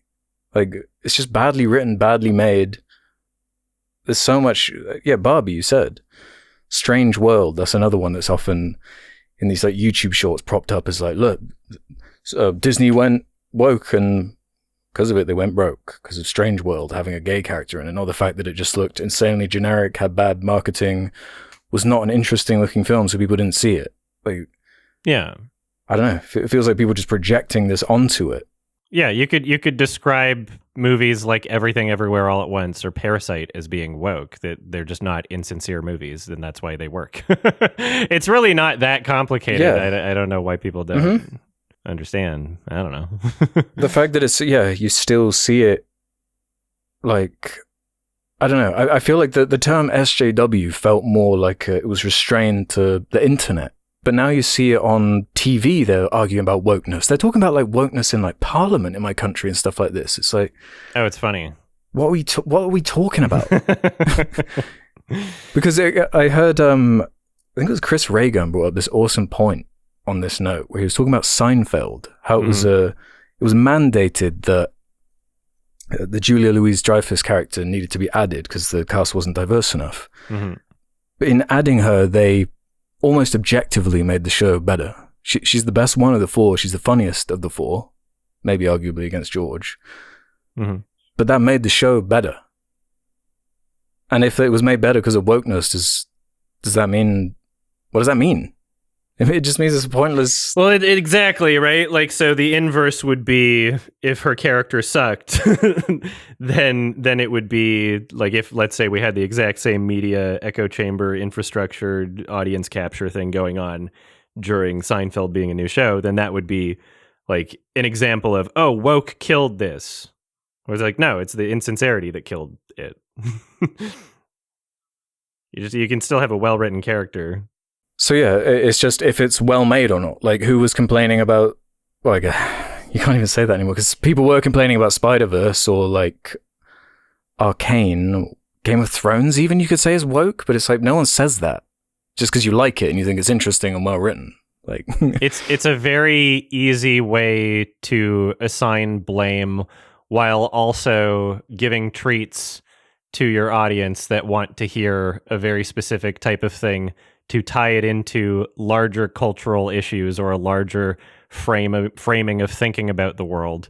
And it's an easy way to do that without actually engaging with what's happening in the media or trying to go into what makes something work in a piece of media. It's a really easy way to just assign a label onto something without engaging with it. It's really that simple. Yeah, and it's just frustrating that all the biggest conversations, it seems, culturally about film are always through that lens. It's like never about the actual interesting things about the film. It's just always that one thing all the time. And it's like no one even knows what we're talking about. It's like a meaningless parrot word. Yeah. It's normie shit now. Fuck Pierce Morgan. Yeah, exactly. Yeah. Well, speaking of, well, I was going to say things we should fuck, but that sounds weird considering what I'm about to say. Oh. Penguins Can Fly says this anyway, 21. How loud did you cheer when Jack Black said, "I am Steve" in the Minecraft movie trailer? Remember, it's a kid's movie, so you have to like it. Oh, I haven't even seen the trailer yet. I'm waiting to... You haven't seen it? Yeah, because I wanted to react to it on stream, and I've kind of been sick, and I just haven't gotten to it. So I actually haven't seen the Minecraft movie trailer yet. Sorry. Oh, wow. Okay. No spoilers, please. Well, it's cool. Yeah, so I won't spoil it for you, but let's just say you're in for a treat. Okay. I found out that it's the director of Napoleon Dynamite. Yeah, weird that, isn't it? Yeah. Like, why? Director for hire. Well, I mean, the reason why is because it doesn't matter what the movie is and people are going to see it anyway. So it doesn't matter who the director is because it doesn't matter what the movie looks like because everybody's going to say, oh, it looks bad, but they're going to see it anyway. Like the Emoji Movie. Yeah, this has a way higher ceiling than the Emoji Movie. I feel like billion plus on this guy. I feel, even though everyone's making fun of it, it's Minecraft. Yeah. Every baby is going to go see this. I'm going to do my fucking part and not watch it in theaters. Mm-hmm. So when all of you complain that it's making money, it's your fucking fault if you saw it. I'm doing my part. I'm not seeing it in theaters. Mm. Do you think some of these, it's like, there's nothing you can do? Like with Borderlands, we didn't see that, but we would have if maybe it was interesting. But like, no matter what we do, everyone is seeing that Minecraft movie, even with how bad it looks. Or you think the principle's strong enough just to deny? If you can get fucking the Spider-Verse guys on the Minecraft movie, they can make something good out of it. Get the Lego movie guys. Well, it was going to be the Always Sunny dude. He was attached to direct it before. Who? And write it.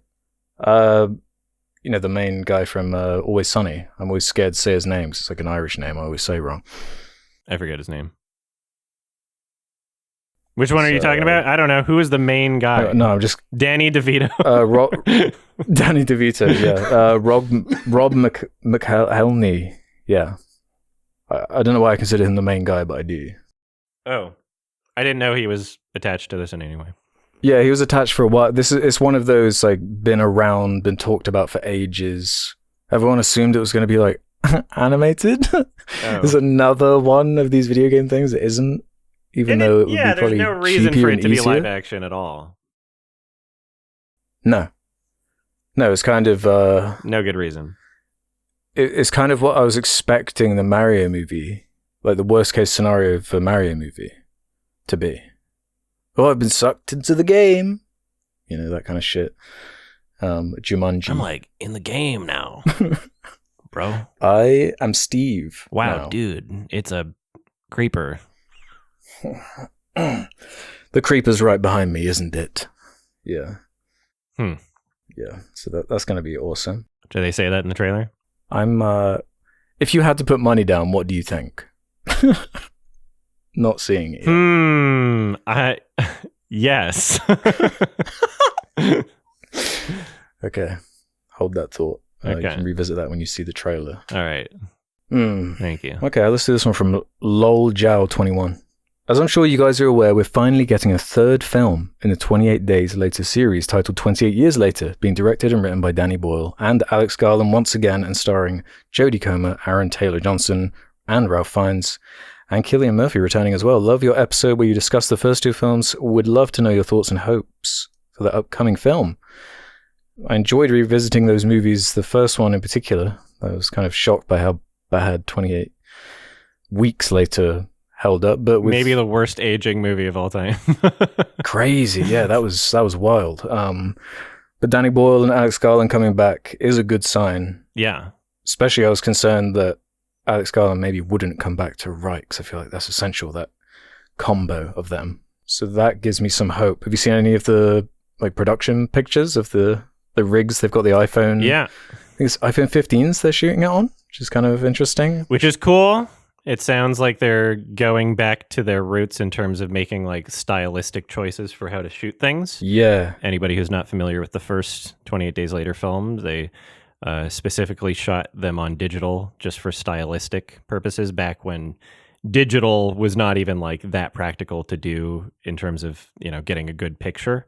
But it works really well for the film. So I'm glad that they're doing interesting things like that. Also, my understanding is that it's not just 28 years later, but they're doing an entire trilogy that I think Danny Boyle is at least directing the first one. I think somebody else might be signed on to direct one of them, but we're getting another 3 movies apparently.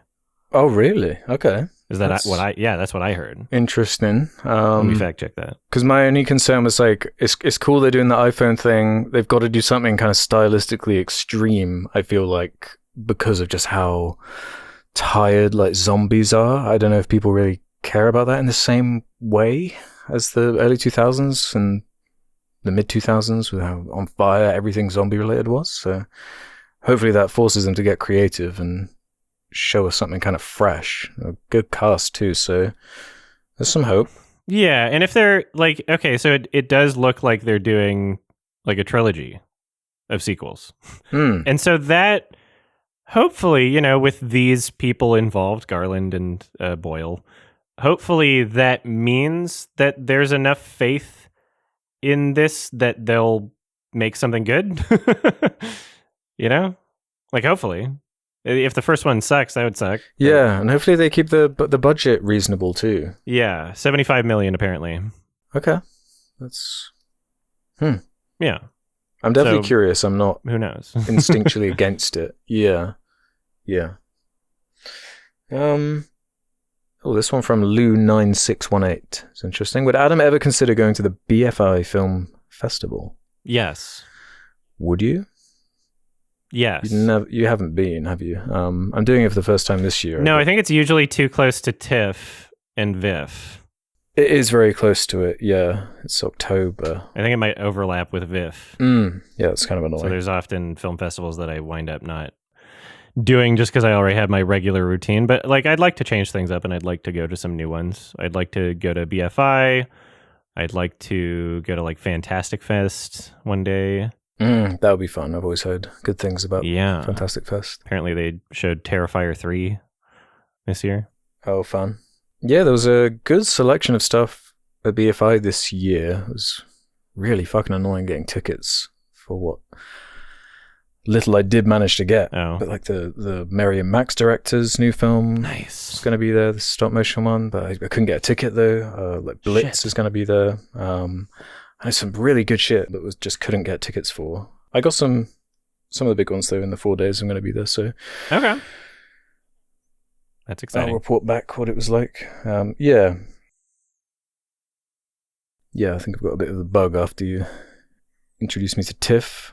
But I hope it's not too starting. You did say it's the best, your favorite one. Yes. So I hope it's not too good to ruin others for me. But we'll see. Yeah, I enjoy film festivals in general, so yeah. I don't think I've had a bad film festival experience as a whole. Mm-hmm. There's some that are better than others, obviously. Yeah, and they got all these weird experiences and stuff set up as well that you can do in between showings or whatever, these interactive VR things, and there's all sorts going on. So okay, yeah. Yeah, looking forward to 28 years later, which, are we about 28 years later? When's the release date? When did 2025 it says, so I guess it's in title only. Not quite. Well, it's not far off. Just pretend. Yeah. I mean, Killian will have aged appropriately.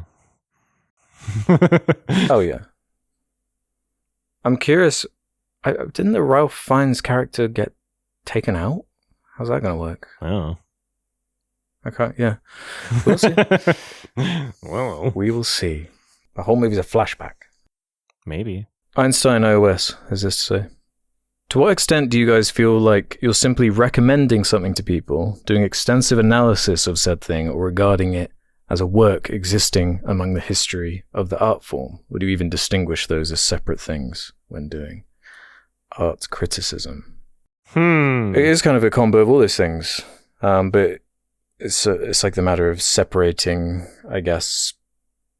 It's like different discussions in my mind, like the context of the film, my personal opinions on the film, my experience with the film.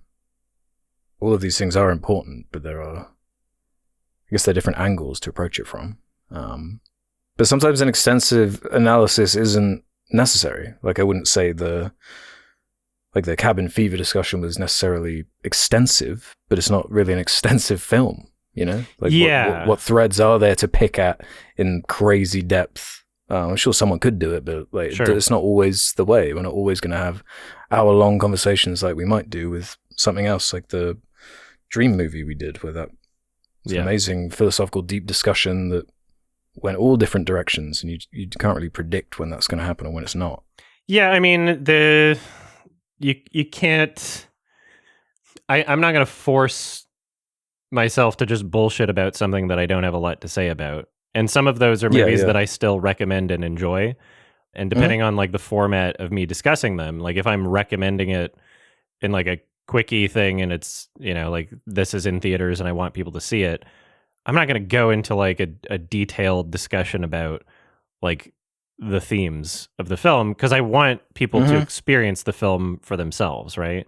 Whereas something like, I don't know, Synecdoche, New York, that's been out forever, and I have the most personal experience with it that I possibly could, then I'm going to have a lot more to say about it, and it's going to become like much more extensive of a project. Or, you know, if I'm talking about like The Lion King or anything to do with the production behind that, or, you know, these weird kind of hyperfixations that I have where I obsess over like every detail of something, right? That's not going to happen with every movie, and there's a lot of movies that I'm going to love that I just don't feel like I want to bullshit about, because I want my content to be sincere too. And I understand that, you know, if I was looking at what I do as purely as a job and that's it, then I'm sure I could, you know, insincerely bullshit about a lot of movies. Yeah. And, you know, the goal would be like pretending to be smart or something, but I would rather just create sincere content. Yeah. I feel like you can kind of tell when that's the intent, when there isn't a passion behind it. Yeah. Yeah, that's what I'm looking for. It's crazy how many fucking channels exist where they're just summarizing a fucking movie, and the way they present their information, it's as if they're saying something meaningful, but they're not. And a lot of people just fucking fall for it, and people love it. Like they're duped. They don't understand that what they're watching is like pretend analysis. Yeah. They're just summarizing the movie.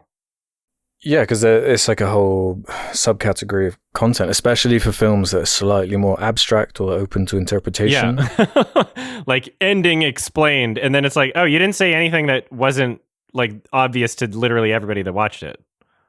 Oh, you're just making content. Yeah. You're literally just tricking people into clicking on your video, and some people are, I guess, not media literate, if we're going to use the term, enough to understand what they just watched. Right, yeah. Yeah, so I feel like it's a healthy mixture of all these things. Sometimes it is just a simple recommendation. Sometimes there is something more extensive to say. And yeah, but I think it is always relevant as far as where it sits in the full picture of film. Like you can't talk about it particularly in a vacuum, a lot of the time, like a movie, it's important how it relates to everything around it. But yeah, interesting to think about. Yeah. All right, one more, or are we done? How about we wrap up with this one? All right, one more. Let's wrap up on this one from MJCC 1992. Would you rather be an extra on a movie directed by one of your favorite directors so you can watch him or she work behind the scenes? Him or she. Or be an extra? I'm fried today. I don't know what's wrong with me. Too much caffeine, maybe. He or she work behind the scenes. I'm so like thrown off now. Or be an extra on one of those movies where everything went wrong and have a chance to watch a shit show happen in real time. So either working on a movie, watching one of your favorite directors work, or just be a part of one of those shit show, everything going wrong, Madam Webs or Borderlands or whatever. Favorite director for sure. Yeah, I would like to watch them work. Yeah, I would like to be on a set that there's actual things happening and considerations being made, and that would be a part of like a learning experience that I could carry over into, not only my commentary and experience with film, but potential future projects that I might want to involve myself in. Like I feel like I could learn something from that, whereas kind of watching a train wreck is just more like almost reality TV fun, like you're kind of just, I don't know if I would learn as much from that. Now, let me pitch this though. There is always something to learn though, I guess, Ben.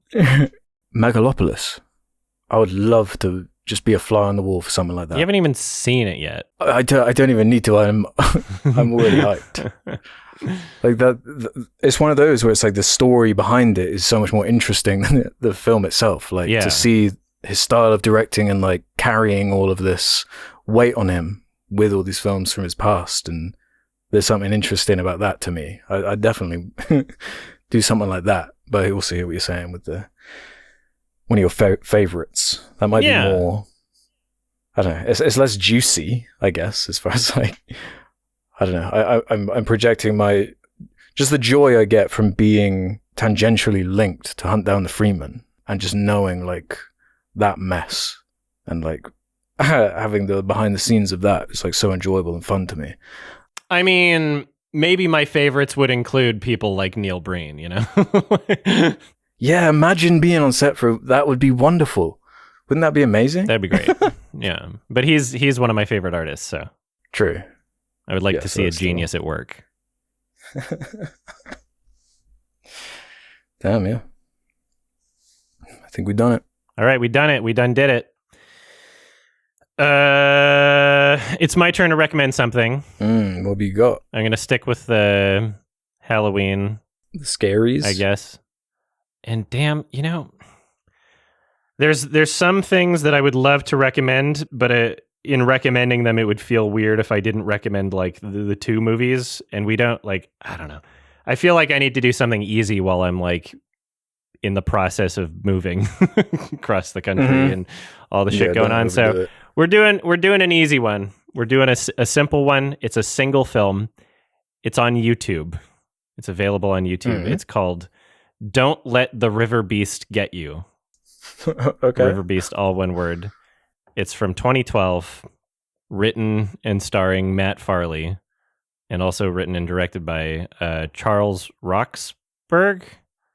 And I have not seen it. Okay. I'm loving the poster. Yeah. Some Zat kind of energy. Nice. Looks like my cup of tea.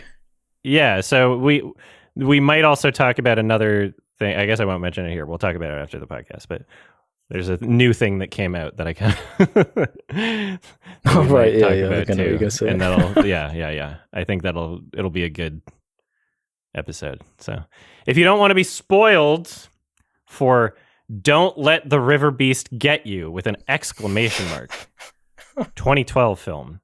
Watch it before the next episode is out. These episodes come out every 2 weeks. You can listen to them early by going to sardonicast.com, signing up for premium. It's only $2 a month. It's only $2,000 a month. Minus $1,998. It's only $2 a month. Yeah. You get them early. Patreon.com/sardonicast. Also, give us your t-shirt ideas. We want to revamp our merch, and even though I've been very busy, we'll figure it out eventually. But we want some t-shirt ideas. Give us some juicy shit. What would you want to wear on a t-shirt? What would you want as a merch for Sardonicast? Tell us. You might get exactly what you want. Exactly what you get. That might be exactly what you get. A 4chaner uploaded a photo to the site with the statement, "This is the lettuce you eat at Burger King." I loved his Smiling Friends cameo. Oh, yeah, true. All right. Thanks for listening, everybody. Thanks, everybody. Have a happy Shrek 5. Have a happy Borderlands. Oh, no. We can't. Because Eli Roth directed it, so we can't have a happy Borderlands. All right. Bye, everybody. Bye.